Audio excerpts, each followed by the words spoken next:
I've definitely I've over the years received messages through different social medias. Um, and when it first started happening, I'm like, who is this person that has found me? And then they're like, are you the Kyle that blah, blah, blah, blah, blah, blah, blah, blah? I'm like, yes. Am I in trouble? Am I being stalked? Uh, but they were actually all very sweet and just wanted to, say how much they loved my version of the character. And so in the end, it turned out to be really sweet. To this day, I will get random emails from people that have found me on LinkedIn or somewhere else, and they'll say, "Are you the Sue Ulu that were, Dr. Ritsuko Akagi on?" And I'm like, "Yeah, that's me." And that's such a good feeling. It's so great. I have a couple of super fans who write me very sweet, very thoughtful messages, and it's been like 100% wonderful. It wasn't until a few years later, my agent called me and said, "You have some fan mail here." And I was like, really? I wondered from what? Because I was mostly doing like local commercials, industrial films, some other voice work, things like that. And so I couldn't imagine where I would be getting fan mail from. And so I went in and there were a couple of letters there from fans. I guess they found me on the internet because, again, this was the early days of the internet.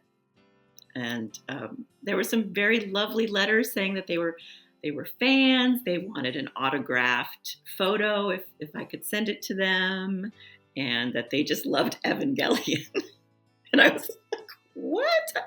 It had been years at that point since I had done it. So it was pretty exciting. That was the only fan mail I ever got in my career. If I've only voiced Ibuki, and it's like, it's huge. It's huge for anime fans when you say that that's what you've been in. I think there were a couple people who reached out to me, just messaged me directly, I believe, at the time, and I was very, very grateful for it, and it was very appreciative. And it's something that's still to this day, and I'm not saying like I'm famous or anything, but to be recognized for something that like that, it's a pretty unique, very cool, but strange feeling. Yeah, I've had a couple people just, even my old college roommate, I didn't tell him I'd done it, and then he was watching, and I think he saw a credit or something like that, and he freaked out, and he called me, because he was a huge fan. Yeah, he kind of lost his mind. I still get, I can still dazzle and delight new people that I meet in my life, and I'll ask them, "Are you a fan of anime?" "Yes." "Have you ever heard of Evangelion?" "Oh my God, Evangelion? Oh my God, ga. And then when I mention I voiced a character and which version I was in, they completely lose their minds. Anytime I do a signing, whether it's online or I've gone to some events and conventions and everything like that, there's always people who come up and talk about how much Evangelion means to them. And in my experience, people have always been so loving about Mari. And I actually have worked with people. There's somebody that I've worked with who I saw was wearing an Evangelion hoodie, and they didn't have any idea that I voiced Mari. And when I kind of casually brought it up, they were talking about how much they love, the series and the films. And I casually brought up, have you watched the Rebuild films? And they were like on Amazon, and they were like, "Oh yeah, and I love them." And I was like, "Well, I'm Mari." And they knew I was a voice actor, but they just didn't ever connect it. And so they then told me how much Evangelion meant to them. And this is somebody that I knew who did not have that preconceived, knowledge that I'm her. So it was very genuine. It was very genuine to hear everything that he was telling me. And he got emotional and thought it was just so, he couldn't believe he was talking to somebody and knows somebody who's connected to, again, this show that he loves and this franchise that he loves. And that means a lot to me. It has been, gosh, it's always been positive. I think the most notable is that people say, hey, you helped me through a hard time. That's the thing that I love so much about it is like, they've had a hard time in their life, and Shinji is a character that they have latched onto, and his whole metamorphosis through everything and how he always fights through and makes it in the end, no matter how icky it is, he makes it through, and that has given hope to people, and I love that when people tell me that that I've helped them. And I've had people come up to me and go, "Hey, man, I watched your show. I love this show when I grew up, and here's my son, Shinji." What? That's wild. So, yeah, it's been very positive, and I love it. I hope it goes on for a long time. The number of people who have told me that they were going through like a terribly difficult time or a traumatic event, and Evangelion or Asuka help them in some way to process that or deal with that. It's almost overwhelming. It's an incredible thing to know and think that I was a part of that. But I've had some, there was one young man in particular that I met that told me that Ava changed his life, literally saved his life. And in fact, he dresses like Gendo and refers to himself as Gendo in real life. I mean, and looks just like Gendo.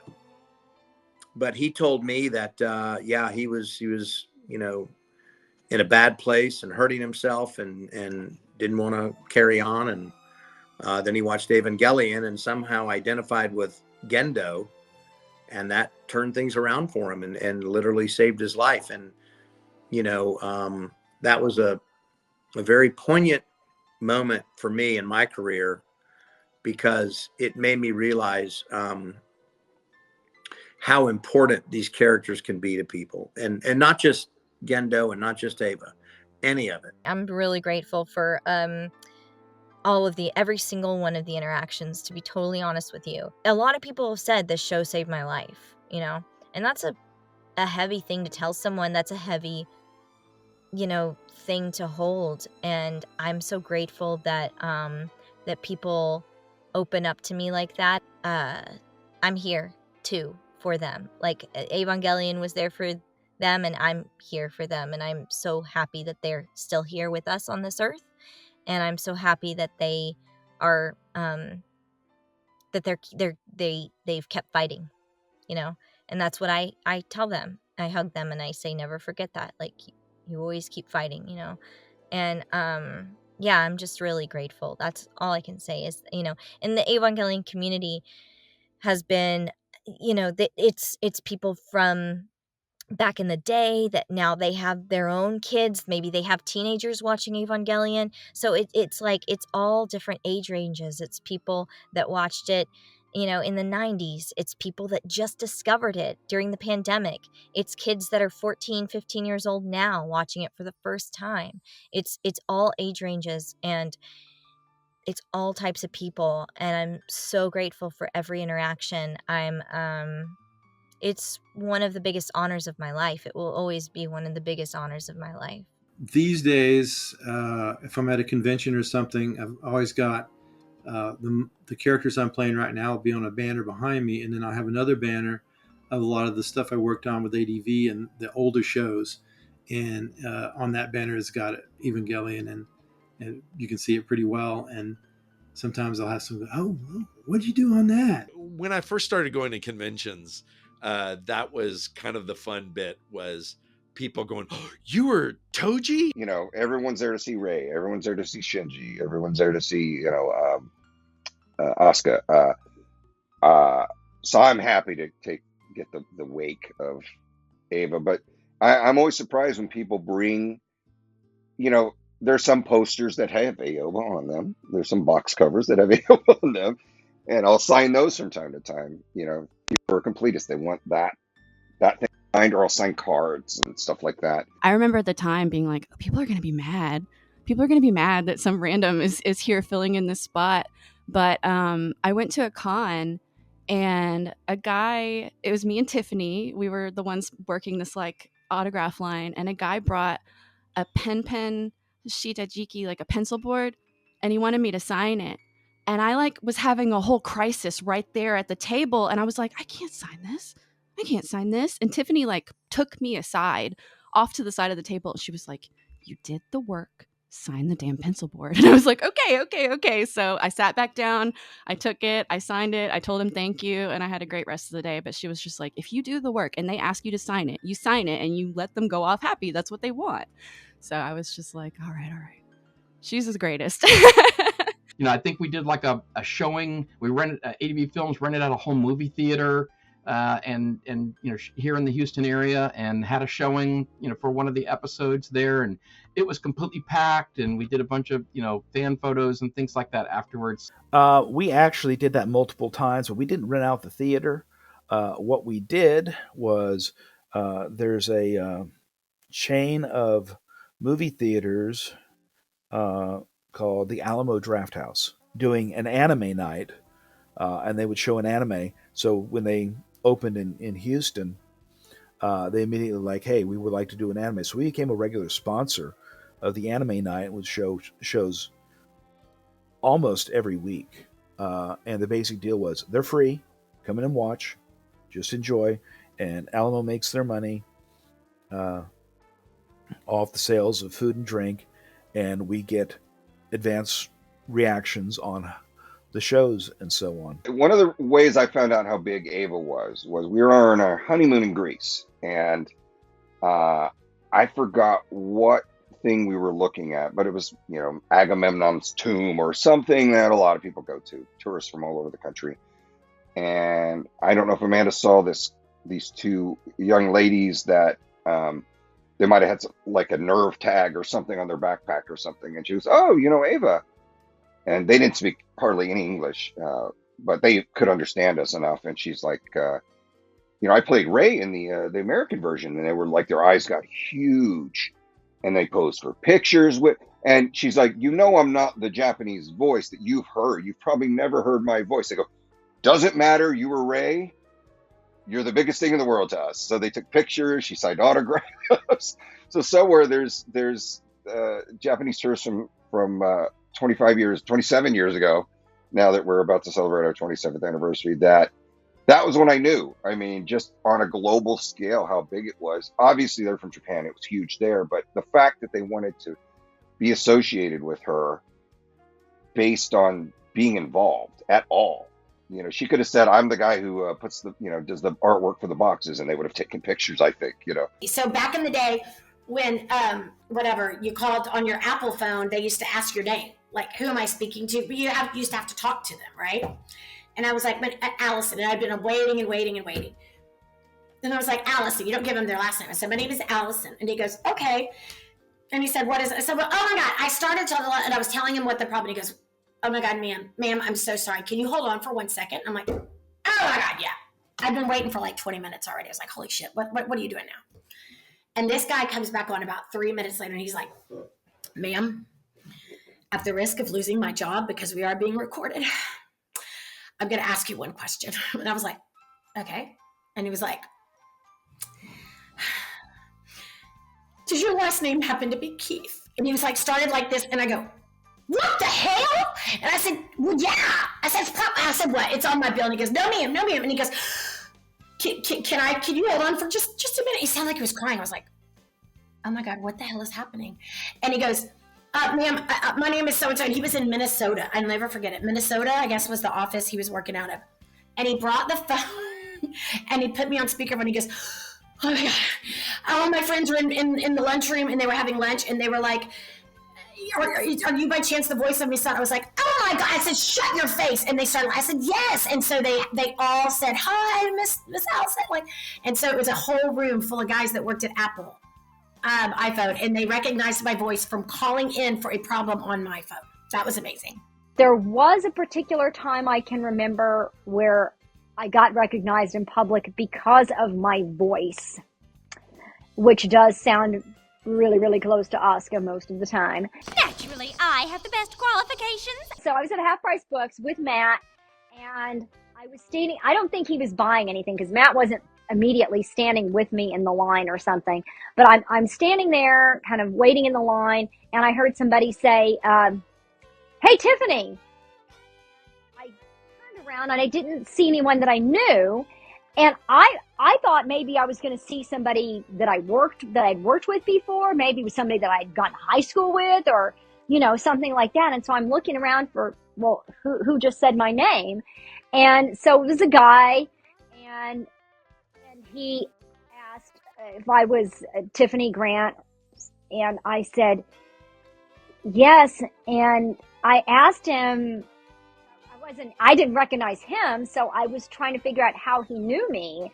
And when I asked him, he said, "I recognized your voice." He had heard me talking to Matt. And so in the meantime, and Matt, by the way, would always think this was hilarious, but he was sort of lurking over in a corner, trying to be like not noticed. If you've ever seen that Monty Python, How to Not Be Seen. So he was like over in a corner trying to like blend into the wall or something. Yeah. And just snickering at me. And so, yeah, I was having this interaction with a guy who recognized my voice. That really doesn't happen too often. Yeah, the weirdest one is Tiffany and I were in Australia, I think doing, it was either our first or our second convention down in Sydney. And we were in a, what was it? It was a Harley Davidson store in a mall in Sydney. And someone heard me from talking from around a corner and went, "Matt Greenfield?" And I'm like, yeah. That was the most startling one of all. That was at a GameStop one day. I was yelling at Noah, I was like, hurry up. And there was the guy behind the desk that was running the place at GameStop was like, "Ma'am?" And I'm like, "What?" I thought he was going to call like CPS because I was screaming at my kid or something. And I was like, yeah, hi. And he was like, I'm so sorry. And there was like 4 other people like in line, like waiting to go. And the guy was behind. He was like the guy that worked there. And the other people were kind of like, what was, and he just looked so scared. He's like, "Ma'am, by any chance is your name Allison?" I'm like, "What?" And Noah goes, "Mom, that's weird." And I go, "Yeah." And I'm like looking around. He goes, "I just heard you yell, and I just, your voice just rings up." And he said, "You don't happen to voice any anime?" I said, "You are lying, shut up." And I was like, I always go like, "Shut up," when somebody knows it. And he was like, "Oh my God." And he ripped like the receipts from the cashier, and he's like, "Can I please have your autograph?" And the other guy, 2 of the 4 guys in the thing were huge Ava fans. And so I ended up, they would run out to their car and they got napkins, and then they got, one of them, he actually had a DVD in his trunk that I signed. And it was just awesome. I was having coffee with a friend at a Panera Bread. Nice day. We were outside on the patio and everything because I'd gone in and paid with my debit card and came back. We were sitting there, and the lady from behind the counter came out. This nice young woman who said, "Are you the Tristan McAvery?" And I'm like, "What? Voice actor?" I said, "Oh, yeah, I did. I mean, thank you for," that was the best moment I think ever. It's like, "Oh my God, are you the Tristan McAvery?" I just flipped.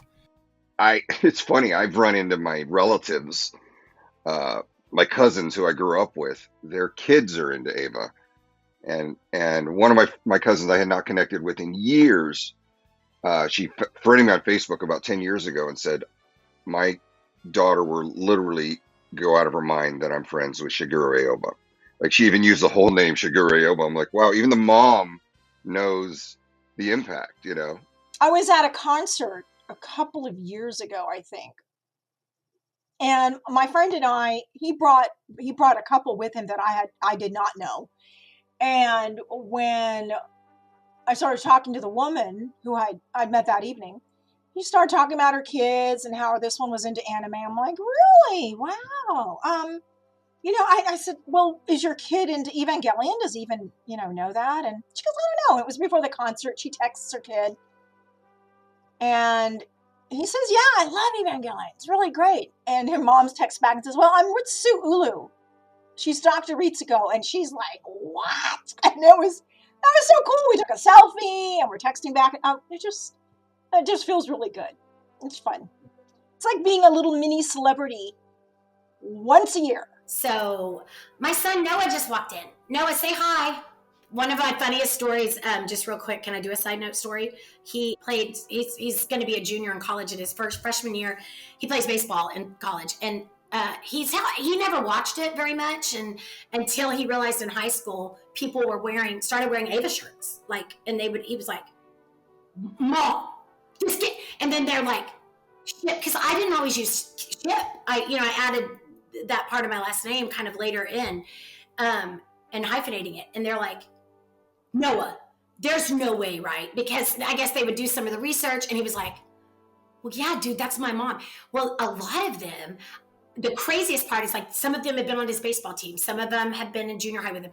And of course, I'm the crazy, like, let's go, 2 ducks on a pond, put another one on it, get a hit, crack, crack, get a hit. Oh, yeah. Like, I do the biggest cheers at baseball and all. And they're like, holy shit, Misato's been cheering for us. Oh, my God, it was so funny. Like, people absolutely. And then he was like, oh, okay, Mom, like, you're cool. Okay, you're cool now. I'm like, thanks, dude. Like, finally.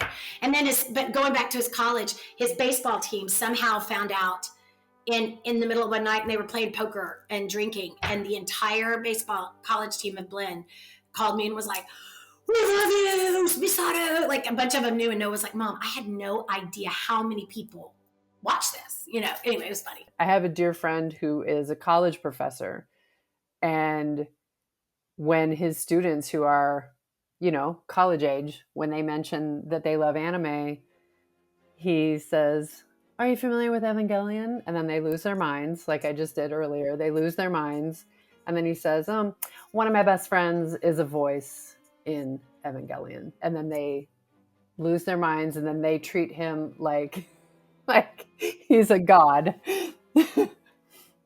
So the street cred is really fun and really cool. I was teaching in New York in 2021. I was doing a Broadway show called the Lehman Trilogy.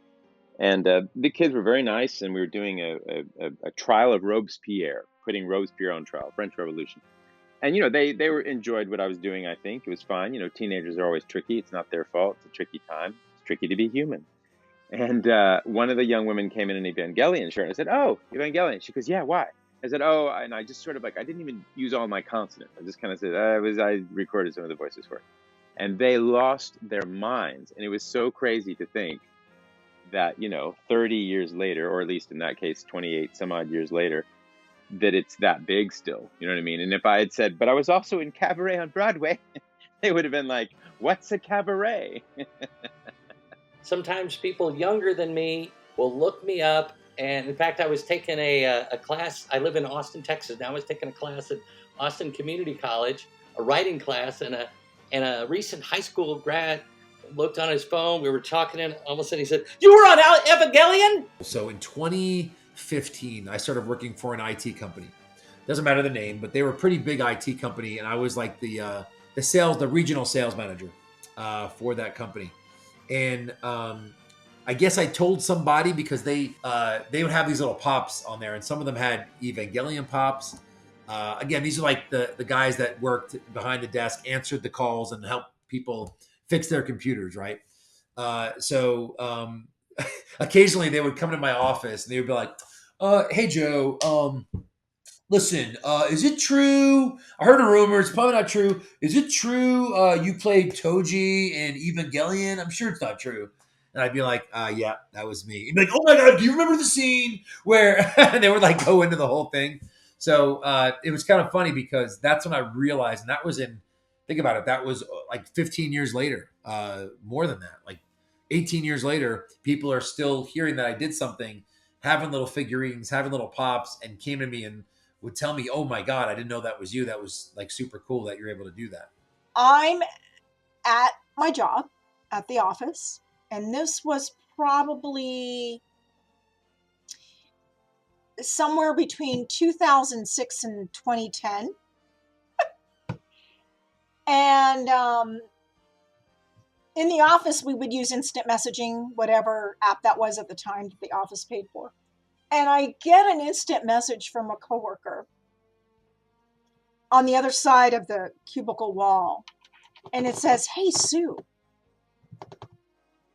would you happen to be the Sue Ulu that played Dr. Ritsuko in Evangelion?" I mean, just on a random Tuesday. That was so cool. And I wrote back, "Yeah, that was me. That was me." It was really cool. I have had some people come up to me that knew me over time and said, and then would do a search on me and see my IMDb results come up, and then see I was involved, with Ava and other films as well. And that was a complete, shock to them, especially me, working in like the corporate world, so over time, what I would actually do is when you're working with a new team or something like that, you'll have sort of like these, interactive things that you'll do. Say, tell the group something about you that nobody would ever know or that nobody knows, right? And then I would always bring up the fact that I had been a voice actor for anime films, and that was always, people just couldn't believe it. And they really thought that was cool. Of course, it's not everybody that that you can look up on IMDb, right? And especially for something as fun as anime. But yeah, that was always a good icebreaker for me at some of those events. And I would even have people that I would work with, of course, and they'd take it kind of to the next step, and they'd go find my Kensuke character, and they would start using that image of me, for meetings or for other types of things, so that was a lot of fun, when people would do that and really kind of get into it.